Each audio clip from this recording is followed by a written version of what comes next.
All right, everyone.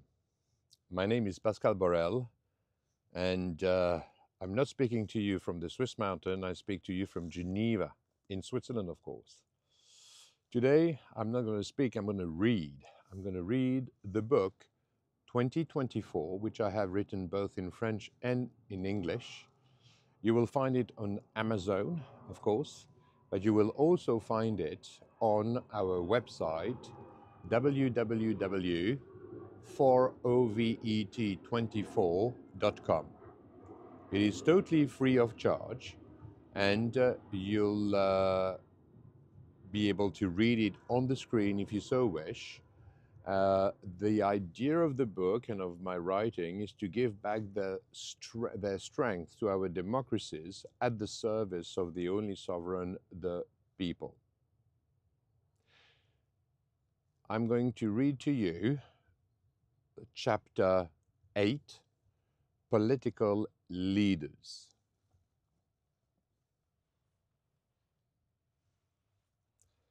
A few citations. The only individuals who threaten national security are those in charge of it, politicians. Impunity is the greatest encouragement to commit crime. The measure of a man is what he does with his power. A leader cannot be content if those that he leads are not. True freedom is participation in power.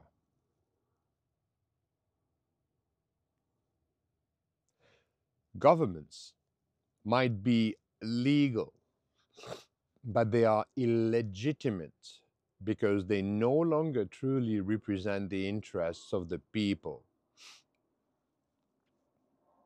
Slave owners are more enslaved by their own system than those they keep in slavery.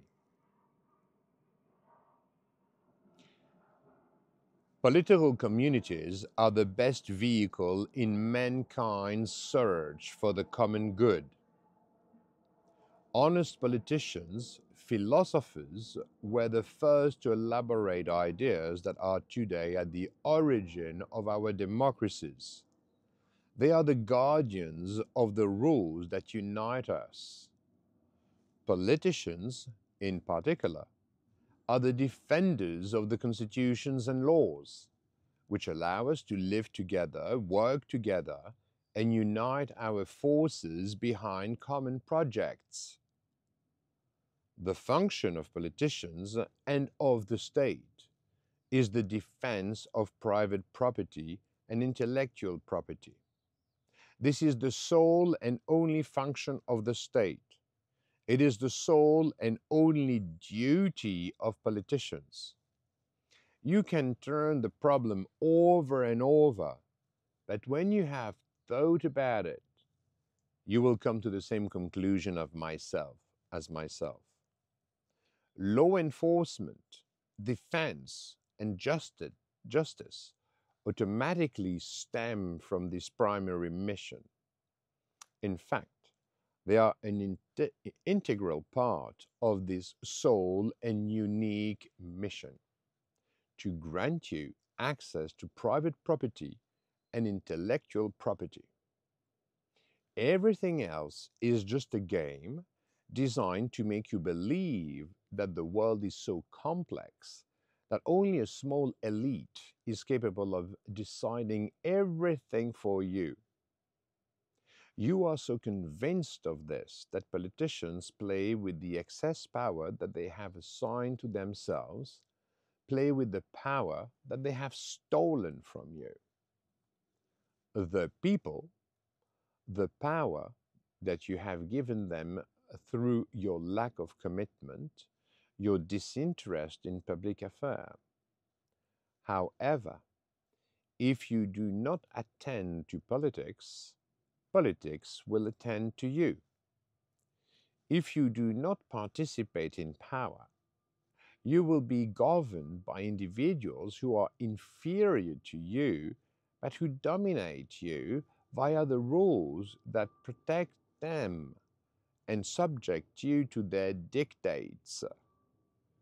Your politicians are still legal, in inverted comma, but they are illegitimate in the sense that they respect the laws, but their actions do not truly reflect the people's choices. They have given themselves the ability to impose their vision of the world upon you by putting at their service the constitutional and legal structures that keep them in power and that steal your sovereignty.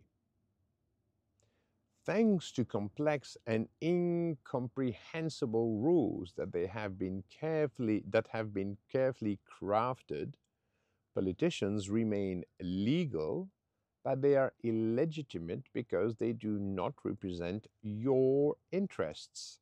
They are no longer the representatives of your will. These legal rules give them an immunity that they have self awarded. They are independent of the people. They live in their own little world, in their own reality, their own self contained universe, imposing their will upon you, even if it is in complete contradiction with your interests. They impose wars upon you, because in times of war, law falls silent, which further strengthens their power. They impose inflation and monetary control upon you to steal your money. They impose upon you a constitutional and legal framework so complex that even experts no longer understand it in its entirety. They impose upon you a political debt, cleverly named public debt, as a solution to their disastrous management. They impose upon you taxes on absolutely everything to dispossess you of the value of your work and give themselves unlimited access to your money. Yet, if your rulers have unlimited access to your money, they will impose an unlimited dictatorship upon you. Unlimited money is the driving force behind all wars. They play with the monetary power that you give them, as you would play Monopoly when you're with your family on Sunday afternoons. You can be outraged. You can accuse politicians of being corrupt, and they are for the overwhelming majority, but not for personal motivation. It is the constitutional and legal environment that leads them there, that literally forces them there. And this is absolutely normal. When the rules of the game permits it, you use those rules to win the game. If you do not, another player will take your place and you will lose. Better still, if you better still, if you could change the rules of the game at will or interpret them to win for sure, you would be foolish not to do so. Once again, the simple and fundamental rules of the evolution of life are at work. When a legal or constitutional niche is created, you must occupy that niche, or you will lose the game to other players who will not hesitate to take your place. There is no conspiracy. Only the rules engraved in your genes apply. A 7-year-old child understands this easily. If you believe in conspiracies, it means that you have lost the most basic common sense. You have lost the ability to make the simplest reasoning, the simplest connections, those that guide our actions, those that are at the source of our motivations. How is it that you have let yourself be drawn into complex explanations that, by definition, do not hold water compared to the simple rules of the evolution of life? Nature abhors a vacuum. As soon as an ecological, financial, political, or other niche becomes available, it is immediately occupied by individuals who will make the most of it. You cannot ask politicians, most of whom have failed to seize the opportunities offered by the private sector, not to seize opportunities in the political environment that is theirs. It is not power that drives politicians mad. It is the missed opportunities left to others who know how to exploit them and who will exploit them. Politicians, legal specialists, and experts in the legal and constitutional framework have interpreted and modified the rules towards a complexity that makes the very foundation of our democracies unusable. A close clique of privileged individuals, notably well meaning academics, are the only real beneficiaries of this over complex platform that no one understands anymore. A platform which was supposed to give you the ability to undertake, innovate, raise your children, be free and sovereign. This complexity is intentional. Everything is deliberately organized to disconnect you from power because your freedom is derived from your participation in power. And your leaders do not want you to be free, even less to have power. You live in a so called representative democracy. In reality, at the moment that you put your ballot in the box to elect your rulers, at that moment you have taken the decision to no longer decide anything. You elect representatives who will make all the decisions for you without consulting you. They have structurally, constitutionally, and legally disconnected you from power. If you are not happy, if you feel something is wrong, the only thing you can do is to elect another individual in 5 years or in 3 years or at the very best in 1 year. You are responsible for this situation because you have allowed yourself to be deprived of all the legal and constitutional tools that should enable you to exercise your sovereignty. In their absolute quest for power, politicians seek to ignore any common sense coming from the people, because this would impact the chaotic world they have constructed and imposed upon you for decades, even centuries. Your duty, therefore, is to offer our leaders rules that clearly delimit of their power. Because the rules that permit our society to function are entirely man-made rules, and because they have no longer any connection to the purely biological phenomena that have governed our evolution, it is easy to rewrite those rules, taking into account the errors of the past.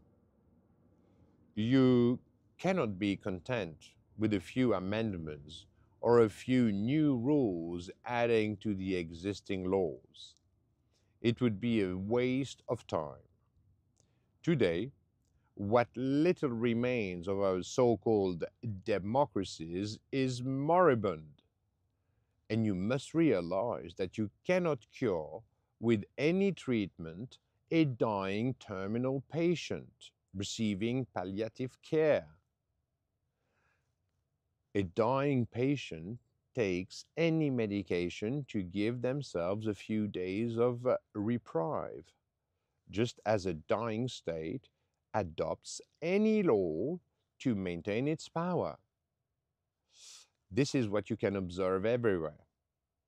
Only death, followed by a rebirth, will put our politicians back in the service of the people of the earth. We will see how in the following paragraphs. People who succeed in the private sector very rarely end up working for the state. The only exceptions are honest and ethical individuals who have a vocation and who have retained the pride of public service. Therefore, by definition, when politicians retain managers of large corporations, therefore, by definition, when politicians retain managers of large corporations as their advisors, they are dealing with people who have succeeded where they have failed. A kind of hierarchy emerges. Politicians have power, but they have as advisors individuals who are superior to them, who have succeeded where they have failed, where they are not competitive. When the managers of large corporations become advisors to politicians, they have the advantage of superior knowledge in their respective fields, and they are prepared to do anything to defend their financial interests. This is what you call lobbying. Let me provide you with an example from my personal experience. During a conference with his senior executives, the chairman of the board of UBS, the largest Swiss bank, openly explained that his primary role as chairman was to engage in government lobbying to ensure that the legal framework was adapted to his institution. Yes, you heard that correctly. His mandate is to put in place the necessary lobbying to adapt the laws themselves to what brings the most business to his company. One of the goals is to complicate the rules that apply to wealth management and financial transactions so as to make them inapplicable by smaller banking structures or independent asset managers. These small and medium-sized enterprises, SMEs, disappear because they can no longer afford to comply with the legal and administrative procedures that have become so complex that only the largest banks can afford the cost required to be compliant. This is a great growth engine for UBS because it wins all the clients from their dying competitors. This despite the fact that everyone knows that in Switzerland, as in all countries, 75 to 80% of the real economy comes from small and medium-sized enterprises, SMEs. This is the heart of the problem. The chairman of the board of a major Swiss economic actor, who is also advisor to the government and politicians, has absolutely no interest in what represents 75 to 80% of his country's economy, has absolutely no interest in what affects the life of 75 to 80% of the Swiss population. He only preaches for his own church, in total conflict with the popular interest, in total conflict with the interest of the nation. It is with this type of individuals that our politicians find inspiration and make their decisions. You can be certain that the same model applies to all sectors of human activity: education, health, energy, transport, food and beverage, all of them. We're not black in one domain and white in another. Everything is interlinked. Everything is connected. But there is even worse. As soon as the lobbying is well established, large corporations make politicians their ambassadors to put pressure on the fundamental freedoms of other countries. The United States have best mastered this art. Their goal is to impose national and international laws that centralize all possible sources of revenue in their hands. Do not look any further. It is that simple. There is no conspiracy, only personal individual interests which enact laws to bias the system in their favor. Let me provide you with a telling example. Switzerland enshrined banking secrecy in its constitution in 1936. The goal was to provide a tax haven to German Jews who were persecuted during the rise of Nazism just before the start of the Second World War. Of course, Switzerland found a financial advantage in this because it automatically became the safe deposit box of the planet. However, it should be noted that it took a great political courage for a small country to oppose the rising power of Nazi Germany.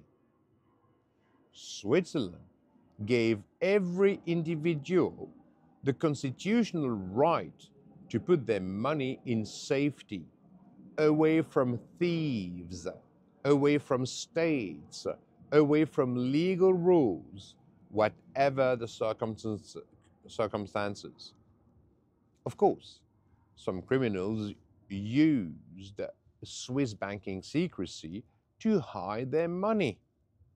But the majority of the funds deposited in Switzerland came from ordinary individuals, honest citizens who were simply trying to preserve their assets.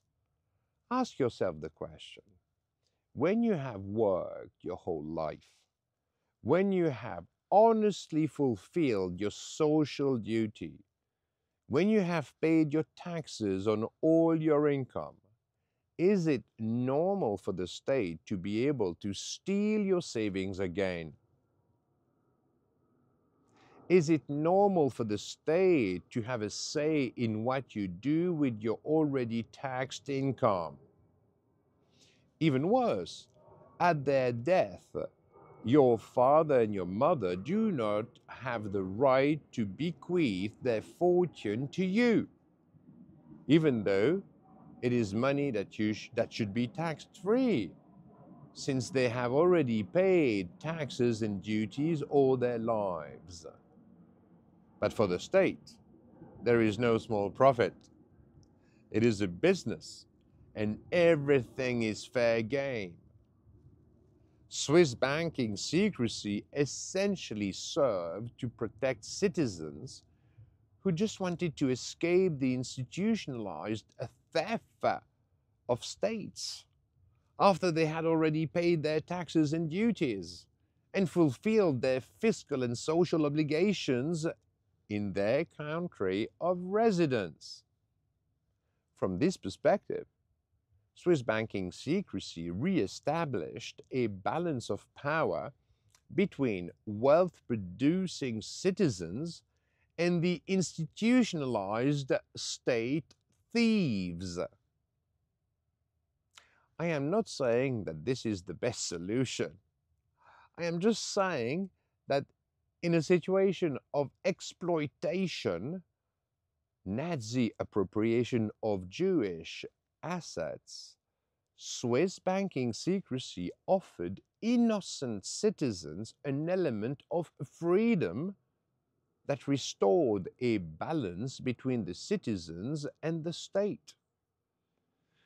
The dictatorship of the United States left no place to tolerate the constitutional liberty afforded to the Swiss people.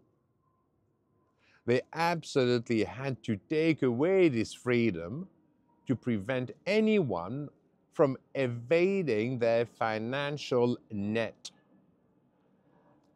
American politicians have become the puppets of the lobby of their own banking industry to impose all possible and imaginable laws like Gaffey, FATCA, Sarbanes-Oxley, and so many others.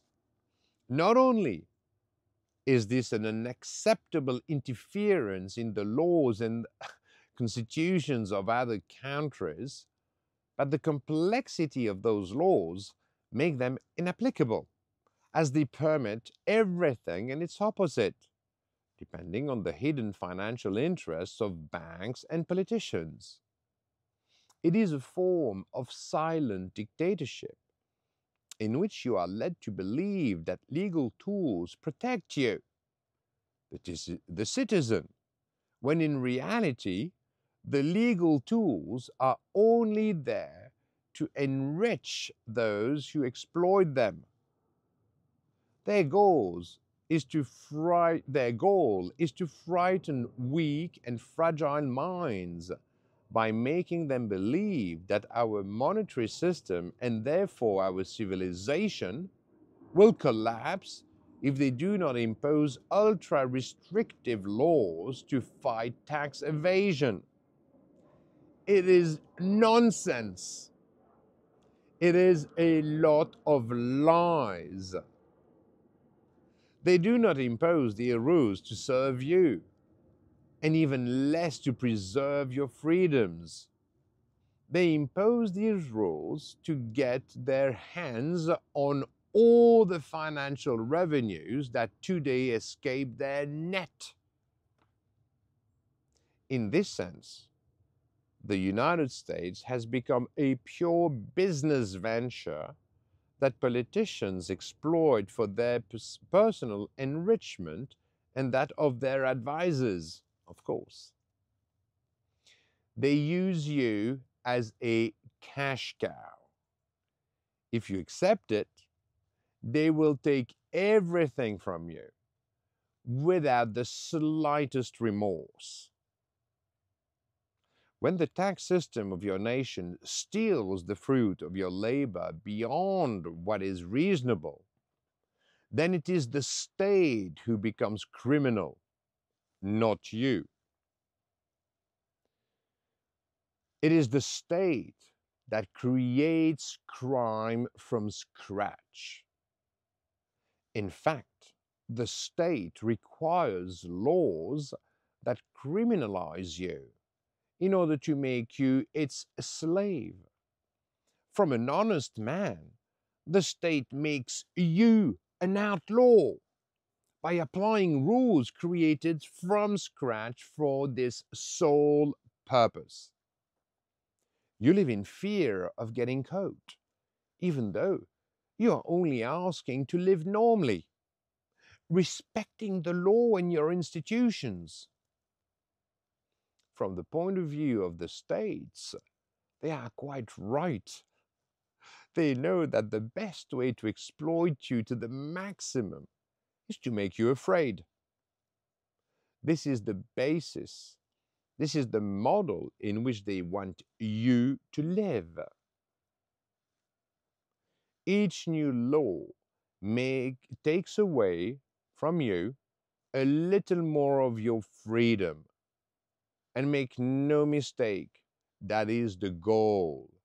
It is done by design.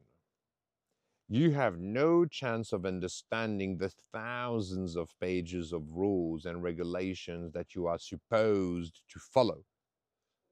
As long as you accept this, you have no chance of living a serene and harmonious life. The system wants to make you believe that you are too weak or too small to have any influence on your constitution or on your legal framework. Now, if you believe this, try sleeping with a mosquito in your room, and you will immediately understand that weakness or size has nothing to do with the impact you have on your environment. You have the ability to change all this by imposing the rewriting of laws and constitutions according to the model I propose in Chapter 11, Constitutional Articles. Once you define the state's budget as a percentage of the nation's income, then tax evasion and all the laws that engender this state created artificial criminality are swept away with one wave of the hand. Fraud disappears. There is no longer a need for banking secrecy. Tax havens disappear. Financial balance between the citizen and the state is restored. Everyone has their role, duties, and right. You no longer live in fear. You are no longer a criminal. And you fully and proudly participate in the social and economic structures that make your nation and even your civilization successful. Your politicians do not have good intentions towards you. They make you believe that they are there to protect you, when in fact, they are actually creating the dangers they impose upon you. The logic is elementary, but this is what one can observe everywhere. As two superb French politicians, Jacques Chirac and François Mitterrand, used to say, the bigger the lie, the easier it is believed. In this sense, I would like you to make the connection between the functioning of the mafia and the functioning of our current democratic states. A little more than half a century ago in Chicago, New York, Boston, shopkeepers paid gangs to offer them protection against theft, the destruction of their property, the kidnapping of their children, or to have the right to sell their products and have storefront. In short, all the shopkeepers paid for their security and comfort. They sought the protection of those who were sufficiently violent to protect them from all real or perceived dangers. Those who did not pay fell victim to organized violence orchestrated by the very ones supposed to protect them. Now, what is the difference with our current social democracies? In fact, not much. The state tells you, I will protect you from all life's risks, but for that, you will pay me. I will protect you from theft via the legal framework. Pay me via your taxes. I will protect you from the risk of not being able to get treatment in case of an accident or illness. Pay me social security or pay me mandatory insurance. I will protect you from the destruction of your property. Pay me mandatory insurances. I will take care of your children's education through compulsory public school.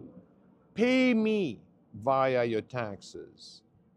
I will allow you to sell your products. Pay me VAT.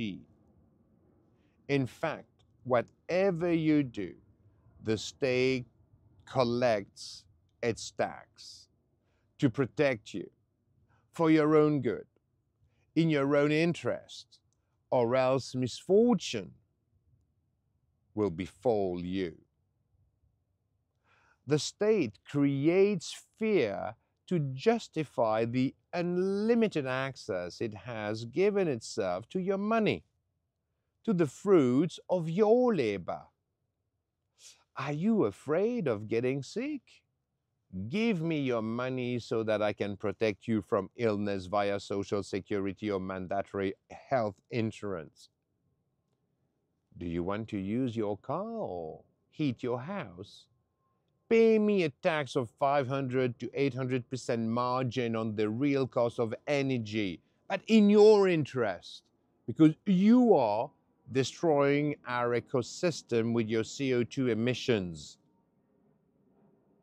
Do you want to enjoy yourself by driving a nice car, drinking a glass of wine, smoking a cigarette, going to the museum, going to a restaurant, or going to the cinema? Pay me taxes. Give me your money because you are going to ruin your health. You are irresponsible for wanting to have a bit of fun. The state must protect you from yourself because only the state knows how to run your life, of course. Pay, and pay again for the state's protection. Now, do you want me to continue? Or are you finally starting to make the links? Do you realize what fate has in store for you?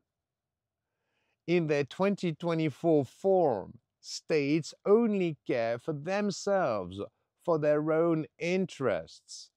They have no respect for your work. They consider you as a necessary evil. You are their cash cow. They are right, because as individuals, political leaders have never been better off.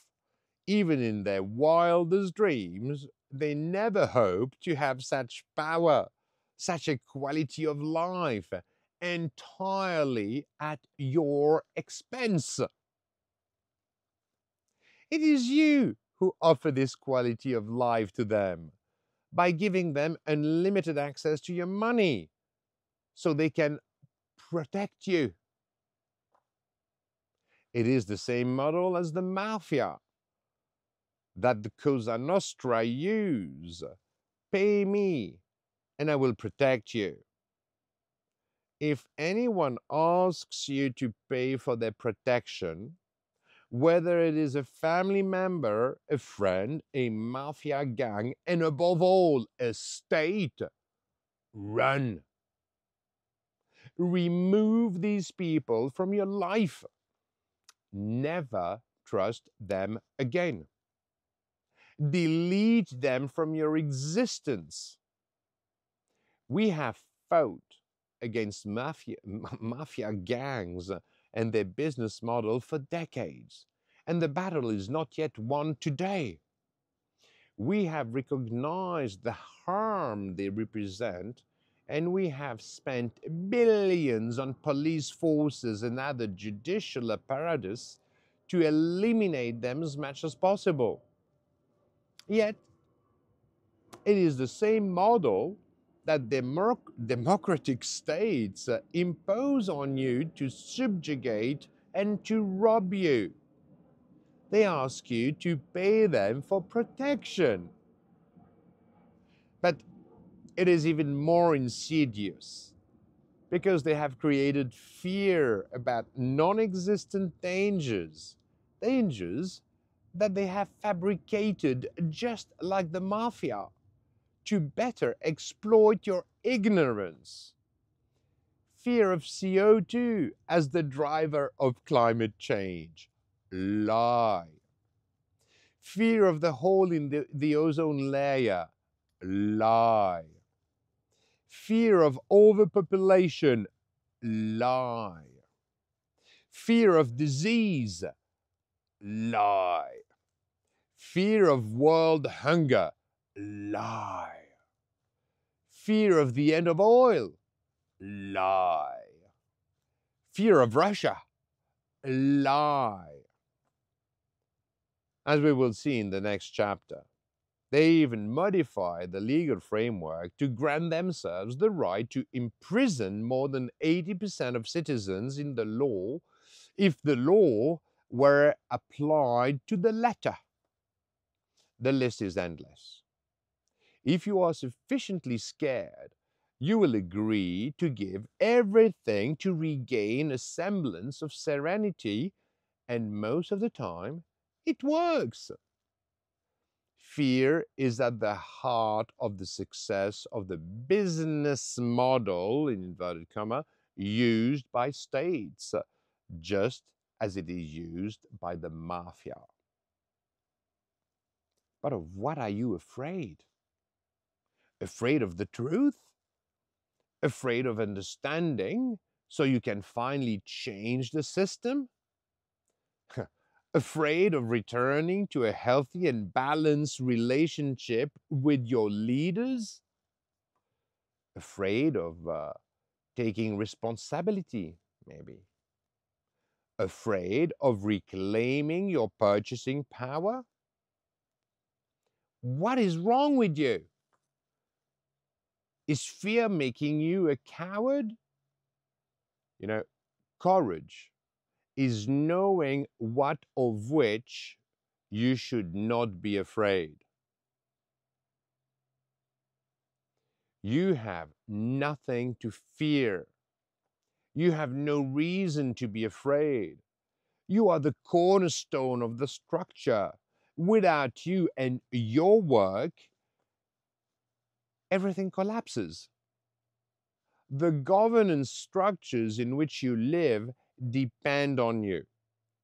You build them, and you will rebuild them to serve the common good, to serve your interests and those of your community, not the interests of your political masters, not the interests of your dictators, not the interests of the mafia, not the interests of terrorists.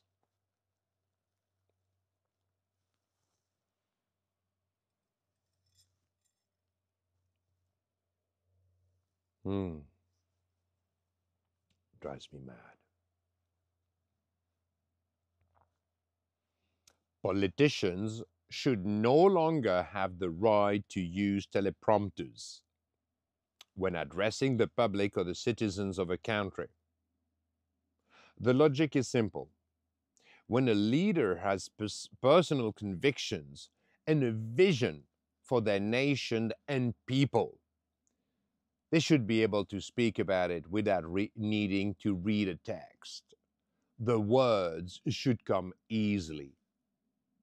If they only read a text prepared by their advisors, they are not revealing their true self and are merely defending interests other than their vision of the nation's future. If they are just actors reading a script, they are of no use to their country as a leader.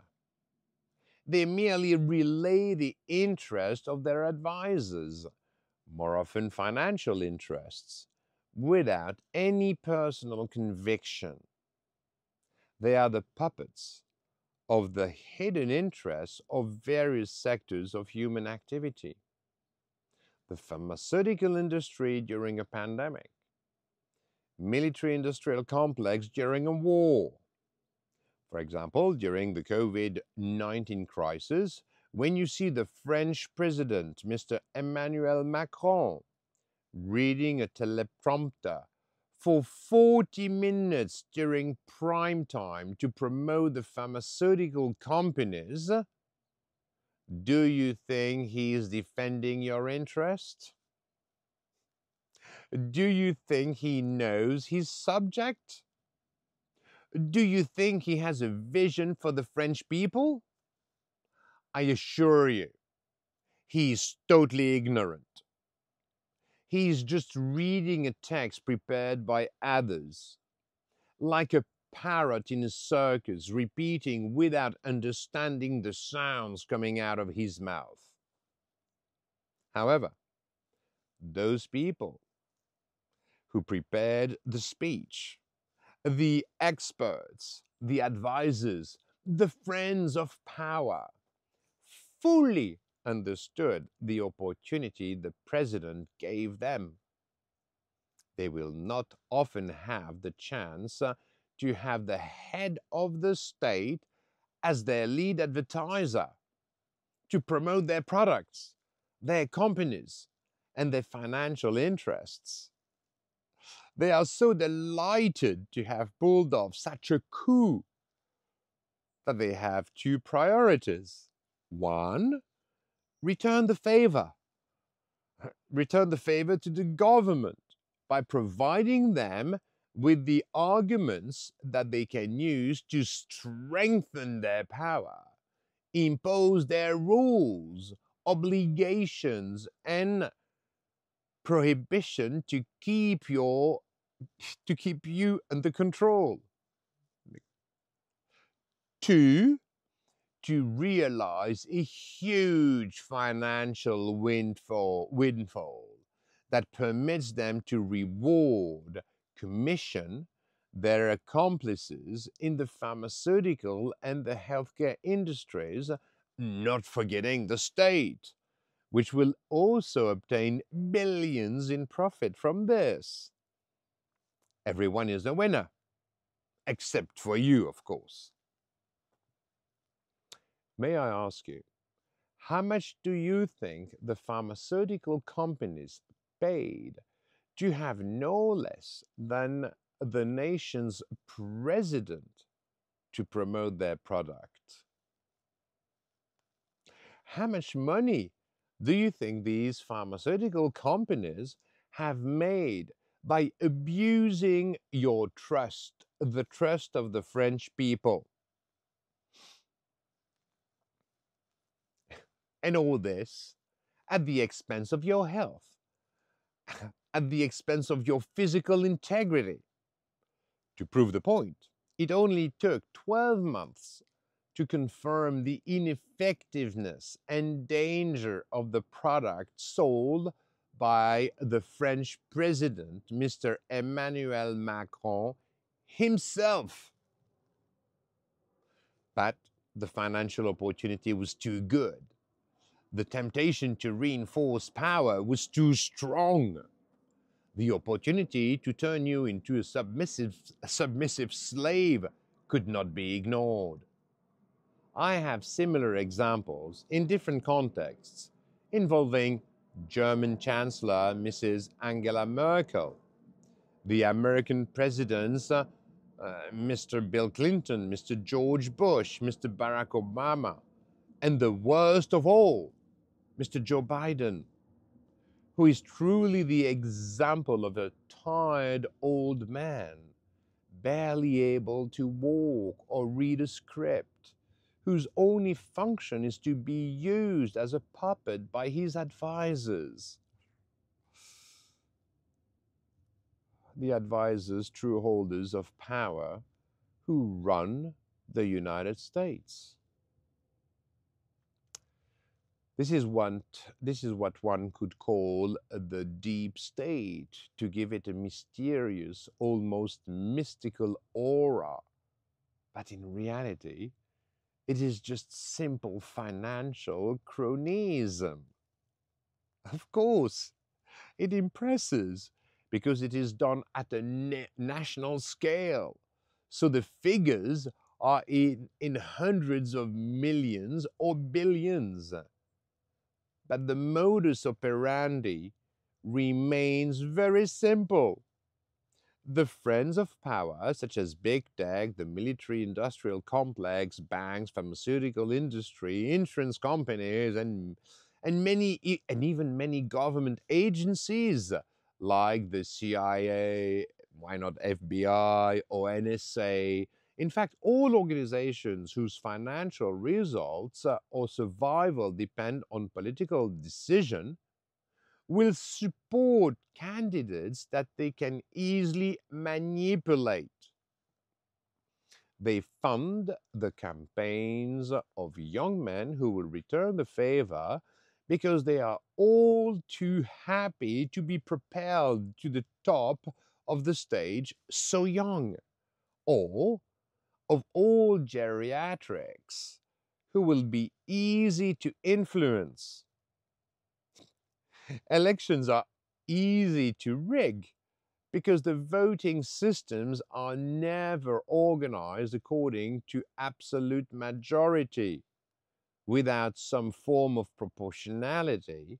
And nowadays, with the electronic voting systems, electoral fraud has become even easier to organize. Once the puppet is in place, the deep state, in inverted comma, the advisors, the friends of power, provide the business model along with the text and the public argument, and the puppet just has to read their script on the teleprompter. The scenarios are sadly repetitive. They frighten you with pandemics, with wars, terrorism, financial crisis, natural disasters, and social chaos. It is the mafia. I frighten you with fears that I have entirely made up. You pay me to protect you. For politicians, war and terrorism are particularly effective scenario because not only do they make money for politicians through hidden kickbacks from the military industrial complex under the guise of national security, but easy to cover. But it also allows the state to strengthen its power by imposing new laws, new national and international rules. Two birds with one stone. You make money and you establish your control over the citizen slaves and even over your neighboring and or allied countries. Well, and they, of course, have absolutely no say in the matter. What a great business model. Everyone is rubbing their hands. Well, except for you, of course. You are just there to be scared, to pay, to submit, and to keep quiet. I will stop here because otherwise you will accuse me of repeating myself, inundating you with the same story applied to all sectors of human activity. And I'm sorry, but you're probably right. It's a sadly repetitive scenario, as I just said. To summarize, teleprompters and reading texts written by others must be banned once and for all from the political sphere. You can allow television news anchors or entertainment show hosts to use them, but not politicians. If you want to access the value of the man or the women whom you are just about to elect, you must have access to their mind, access to what comes from their heart and guts, access to who they really are. You can only appreciate them if you see them raw, if they are themselves independent of the financial interests of their advisors. You do not want a movie actor reciting their lines. You want a responsible, competent leader who has taken the time to think about what they propose, a leader who has a vision for you in the interest of the greatest number, in the service of citizens and of the nation. Without a vision, you do not you do not know where you are going, and you do not inspire hope in people. If you want a people to move and unite, you must give them a goal along with the energy and enthusiasm to achieve that goal. Martin Luther King said, I have a dream. Your politicians must have a dream. Share it with you and with all citizens. A dream linked to the roadmap that allows it to become a reality. Men who have a dream are much stronger than those who deal in facts. The words that you want to hear are, I have a dream. I share this dream with you. I want us all to be part of this dream, and we will make it a reality together.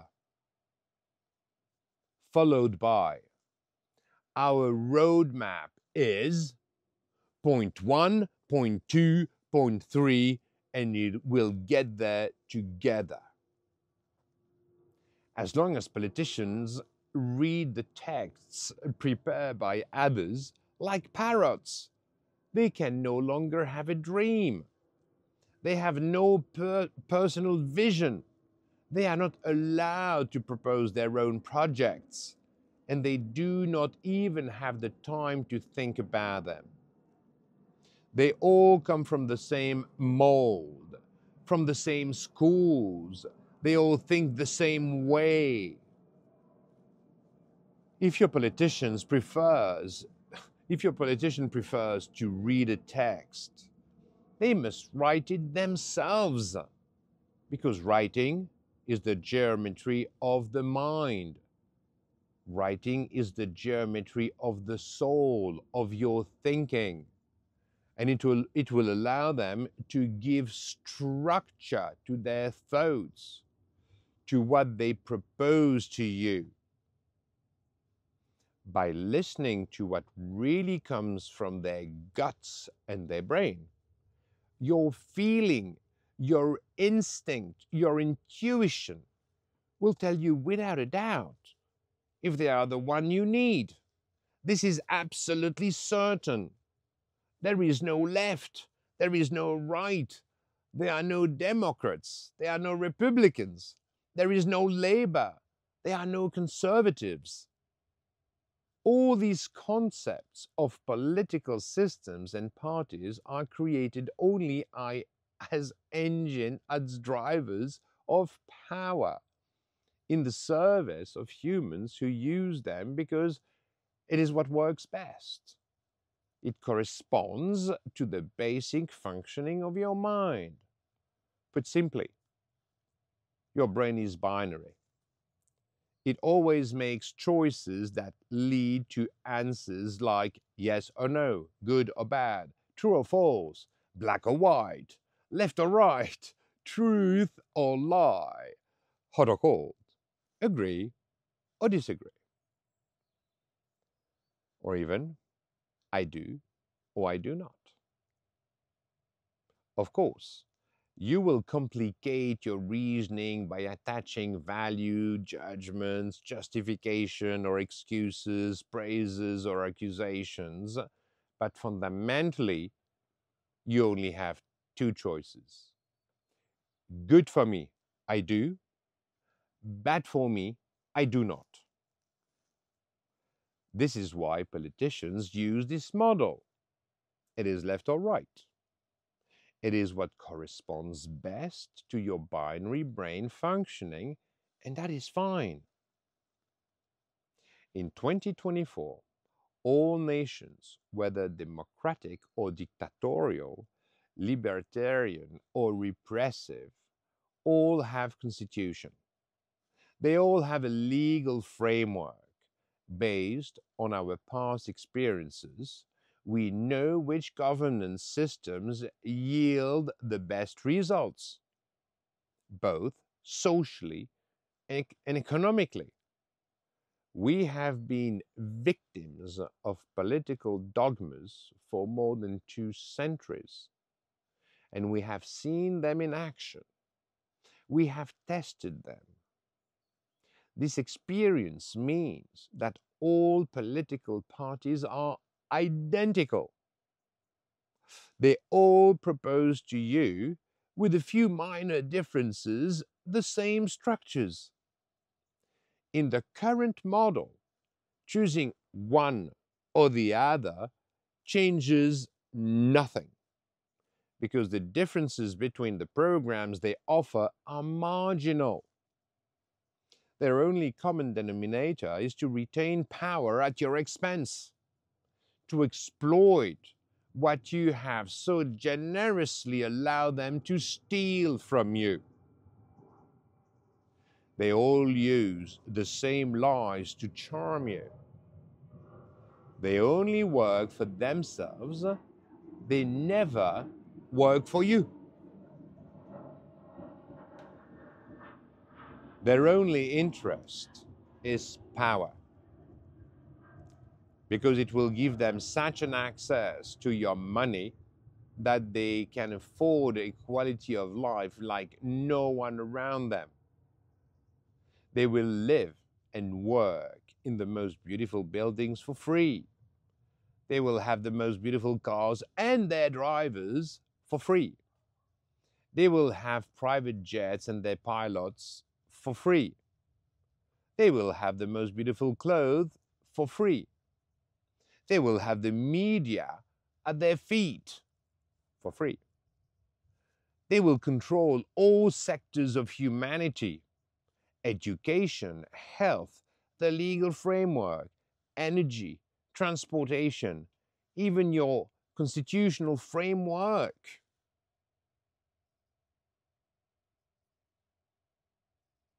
In fact, our politicians have their hands in everywhere.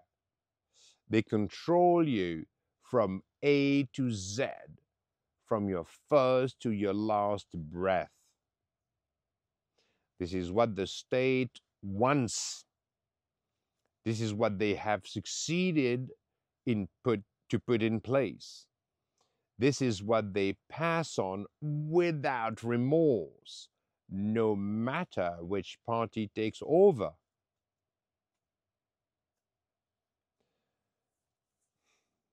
I can't believe it. To summarize, switching from one to the other will change nothing. It is, even if the people are trying to escape this vicious circle, it won't work. It needs to die to be reborn.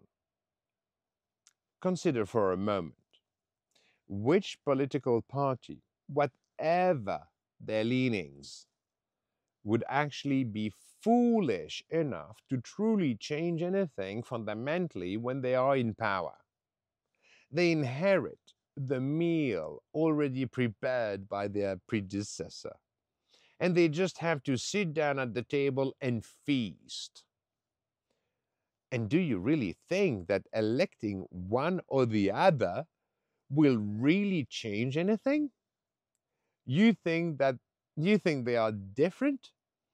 That they have other priorities other than retaining this total control over you, over your money, over your children, over the legal framework, and over the entire economy? And if you think so, you live in a complete dream.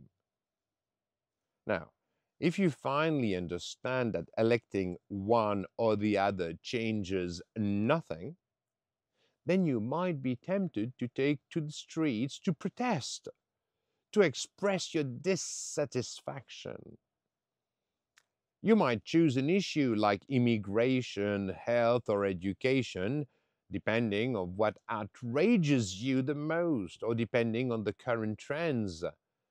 But you will not change anything because the only solution is to tackle the entire machine, to rebuild its foundation, to calm you temporarily, to pretend to give you satisfaction, but in reality to better pull the wool over your eyes.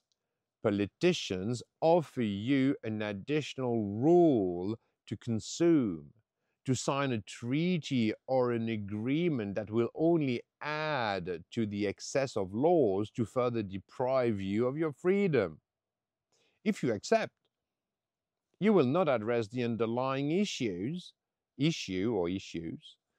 and your entire system will fall ill again within 6 months. Let me summarize it to you. All your politicians are the same. They are simple people. Their role is to retain and increase their power. They defend the structures that allow them to do so. This is what gives them access to your money. This is what gives them their obscene quality of life. Now, cut the money, define their budget as a percentage of what the nation produces, and you will have a new, perfectly functional system. Money is the driver of all wars. Cut the money, and you will have peace. You will put politicians back in their role. It is a bit more complicated than that, but not much more complicated. You will see. You will find the same fundamentals in all political parties. For example, from its well-intentioned foundation, liberalism has been reinterpreted and transformed into a new form of slavery that subjugates 90% of the world's population, serving a minuscule minority dominating everything. Once again, the fundamental rules of the evolution of life are at work. Nature abhors a vacuum. As soon as an ecological niche is available, it is immediately occupied by a new species or by an existing species that adapts to this new environment. Under the current interpretation of liberalism, humans go even further. They also create niches, not ecological, but political, financial, industrial, military, not to mention the legal and constitutional niches that they use so that a minority in power can justify reducing the majority into slavery. Liberalism, in its current form, is nothing more than the destruction of all human and humanitarian values that have historically made our species strong. To better divide, to better divide us, liberalism tries to convince you that the individual is at the center of everything, that you exist only for yourself, outside of your family, outside of your community, outside of the spiritual and religious values that unite us. Being a liberal today means no longer believing in family, in your collaborative capacity, It means giving absolute priority to oneself and to money, which defines your social status through your consumption capacity, whether you like it or not.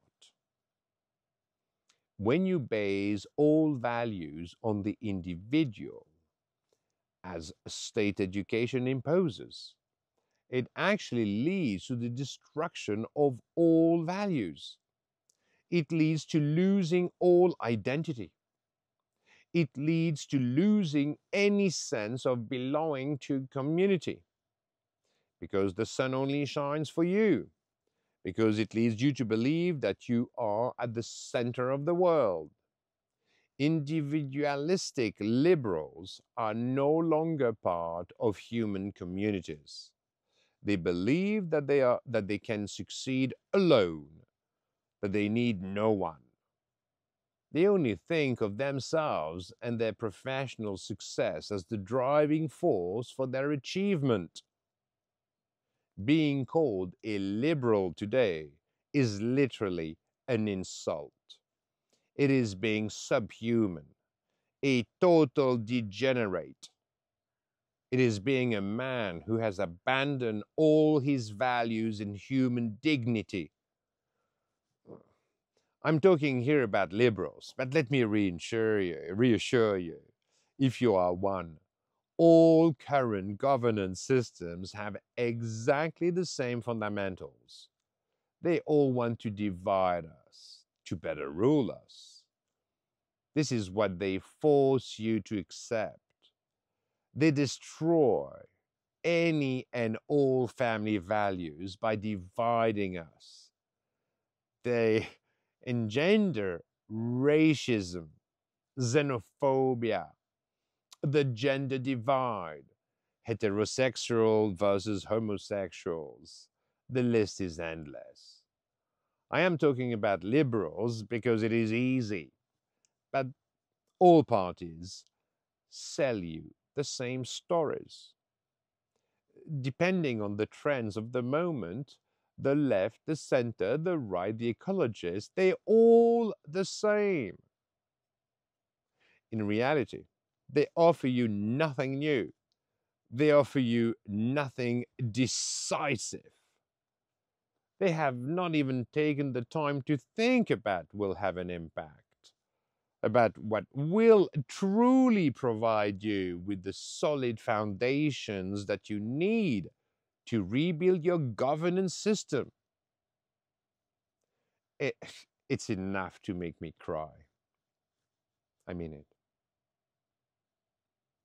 If you do not impose a new constitutional and legal base, if it does not come you, it will not come from anyone.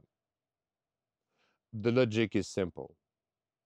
As an individual, you always make the best choice for yourself based upon your model of the world. Your common sense as a human being prevents you from doing what is not right for you.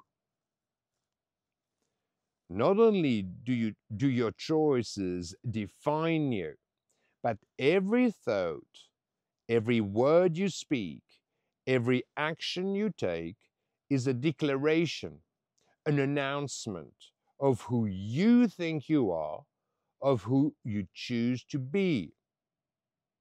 It is a reflection of your vision of the world, of what you believe that the world is, of what you want the world to be.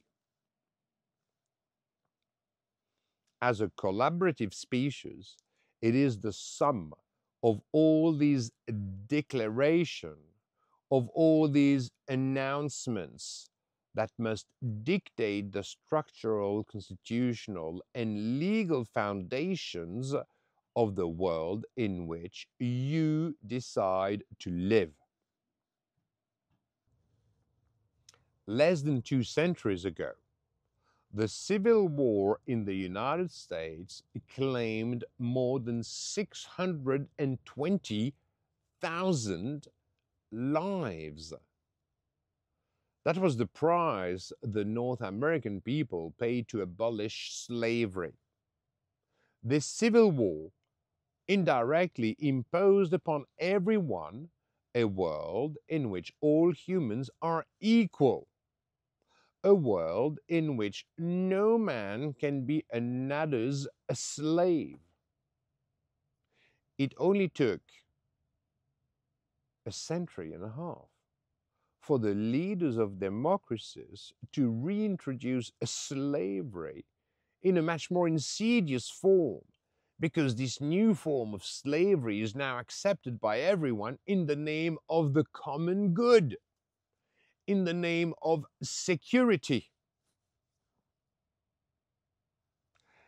In 2024, you accept living in a prison regulated by the representatives of the state, not by the representative of the people.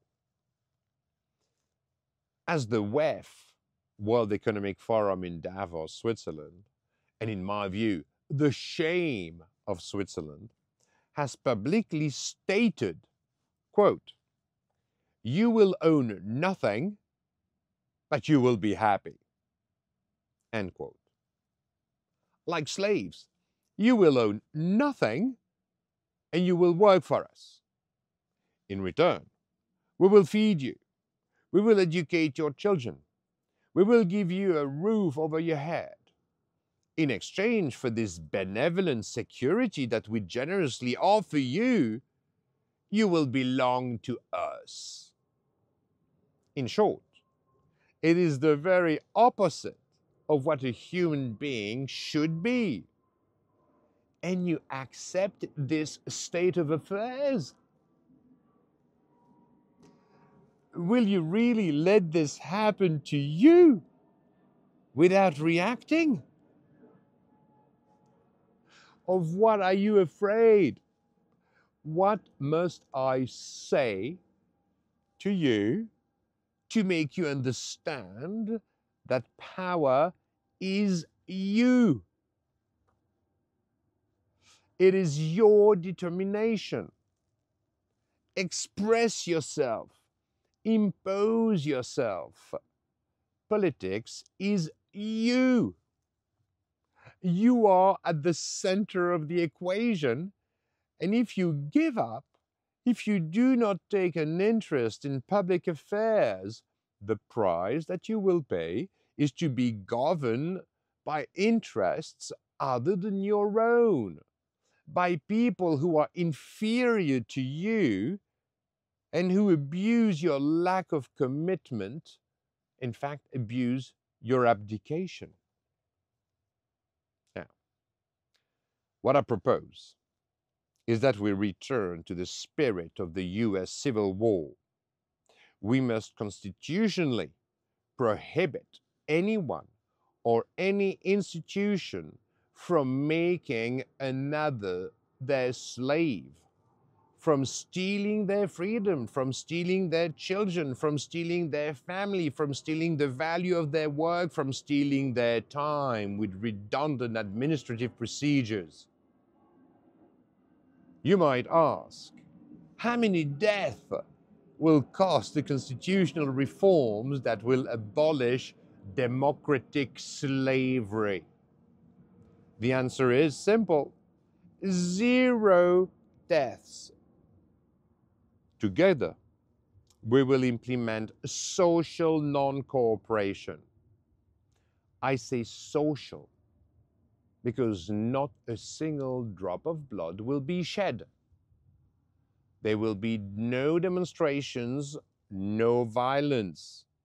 You will never lower yourself to using the same weapons as your government used to imprison you in your role as citizens who no longer decide anything. You will never lower yourself to using the same violence as the state used by, as the state, sorry, I'm losing my English. You will never lower yourself to using the same violence as that used by democratic states to keep you under control, to prevent you from taking responsibility, from asserting your ideas, your values, your desire for peace. Your success will come from your ability to never replicate the behavior of those who perpetuate all this injustice. How? The proverb says, the best choice is to have no choice. Our institutions are reluctant to restructure because doing so would require losing their power and sources of revenue, destroying their current quality of life. However, we must hold these institutions accountable and force them to confront their responsibilities, as they will never willingly give up even the slightest part of their current powers unless they are absolutely compelled to do so. It is like the history of dinosaurs, who would never have relinquished the ecological niches that they occupied in favor of mammals and greater biodiversity, without a major environmental change that led to their extinction. The systems that deprive you of your freedom, of your access to the value of your work, and therefore to your purchasing power. Those systems, they only survive through the value that you create. They only survive with the taxes and the levies that you pay on everything. You must interrupt these financial flows that feed your slave masters, who produce nothing and generate no value with their existence. They are cost centers that rely entirely on the profit centers, the citizens, and all the SMEs, small and medium enterprises. That citizens and SMEs represent 75 to 80% of the real economy in every nation, regardless of their governance systems. The citizens and SMEs, the main sources of the value creation on which states feed, must shut off the financial flows. They must deprive states of the revenues that grant them their power. But this is not all. It is our duty to force state social infrastructures to their limits, making them so deficit ridden that they go bankrupt within just a few months. Our governance systems must hit the wall as quickly as possible to prevent the most vulnerable among us from being deprived for too long. Your goal is not to break or destroy the nation's capital. On the very contrary, you want to restore its strength and utility in the service to the citizens and the economy. You do not want to break the law in any way. You want politicians and judicial authorities to give you real laws, real constitutional rules that apply to everyone without discrimination, under which we are all equal.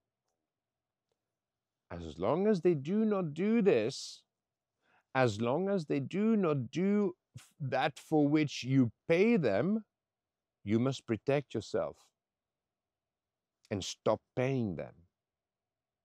You must leave them no choice. You must demand that they implement the new constitutions based on the model that I describe in chapter 11, constitutional article. And until they do so, you must cut off their funding. Summary. Désolé Patrick, il y a un problème, tout est noir.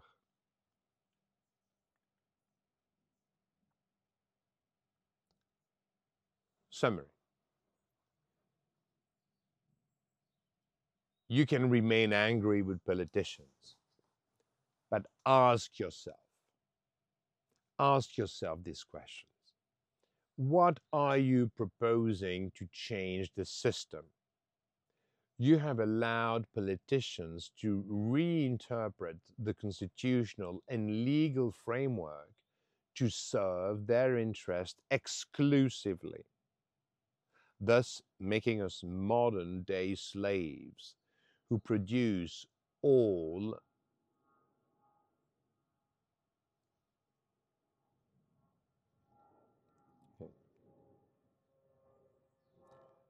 thus making us modern-day slaves who produce all upon which they feed. It is up to you to impose the redrafting of the constitutional and legal foundations through your social non-cooperation. You will offer politicians the greatest gift that they could receive. You will restore for them their pride in public service and return to citizen and the nation the full value of politicians at your service. The politicians will regain their usefulness as the drivers of the evolution of civilizations rather than being, as they are today, the puppets of the financial interests. Thank you for your benevolent attention. Peace out.